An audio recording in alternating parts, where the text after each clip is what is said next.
Magandang umaga po sa ating lahat. Narito ang latest na weather update ngayong araw ng Tuesday, January 28, 2025. Sa kasalukuyan po, inaasahan pa rin natin yung mga pag-ulan sa ilang bahagi po ng ating bansa. Dulot po ng patuloy na epekto ng mga weather systems na patuloy pong nakakaapekto sa ating kapuluan. Dito po sa may bahagi ng Visayas, nakikita po natin itong mga kumpol na kaulapan na umaabot hanggang dito sa Palawan.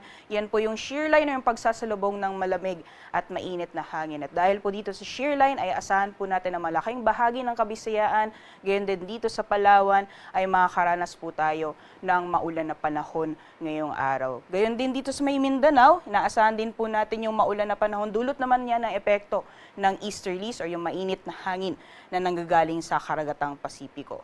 Sa may bahagi naman po ng Luzon, patuloy na umiiral ang northeast monsoon o hanging amihan, kaya asahan din po natin yung posibilidad ng mga light to moderate naman ng mga pag-ulan, lalong-lalo na po sa may silangang bahagi ng Northern Luzon ngayong araw. At sa mga susunod na araw, unti-unti pong lalakas ulit yung epekto nitong northeast monsoon. Magdudulot po yan ng mga pag-ulan sa eastern sections ng Luzon area. Meanwhile, itong shear line naman, unti-unti pong mababawasan yung mga epekto. So itong mga pag-ulan po ito ay unti-unti din pong mababawasan sa mga susunod na araw, especially dyan po sa Visayas, Mindanao, gayon din sa Palawan area.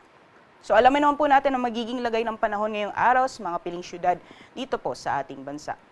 Dito po sa Luzon, dulot po na epekto ng northeast monsoon o hanging amihan, magiging maulan po or magiging makulimlim yung panahon na may kasamang light to moderate naman na mga pag-ulan sa bahagi po ng Cagayan, gayon din sa may Isabela. Meanwhile, for the rest of Luzon, inaasahan po natin yung generally fair weather conditions except na lamang po yung mga tsansa na mapanandali ang pagbuhos ng ulan o mga mahihina mga pag-ulan o mga pag-ambon. Temperature forecast naman po sa mga piling syudad dito sa Luzon area, medyo may kalamigan po yung mga temperatura natin dahil inaasahan na lalakas ulit yung epekto nitong northeast monsoon. Sa lawag po, yung agwat ng temperatura maglalaro na 22 hanggang 28 degrees Celsius, gayon din yung maximum temperatures sa Tuguegarao area. Sa Baguio naman, 14 to 21 degrees Celsius, 31 degrees Celsius maximum temperatures para sa Metro Manila ngayong araw, 30 degrees Celsius para sa Legazpi, at yung agwat naman ng temperatura sa Tagaytay ay maglalaro mula 19 hanggang 27 degrees Celsius. So magiging lagay naman po ng panahon sa nalalabing bahagi po ng ating bansa, so for Palawan, Visayas as well as Mindanao area. Possible po yung scattered rain showers or thunderstorms dulot po ng epekto ng shear line, pati na rin po ng easterlies. So buong araw po magiging makulimlim yung panahon at may mga kasama po yan na mga kalat-kalat mga pag-ulan, pagkidlat at pagkulog ng mga moderate to at times heavy na mga pag-ulan. For temperature forecast naman sa mga piling syudad dito po sa Palawan, for Calayan Islands, 30 degrees Celsius maximum temperatures, sinaasahan po natin ngayong araw at 29 degrees Celsius naman para sa Puerto Princesa.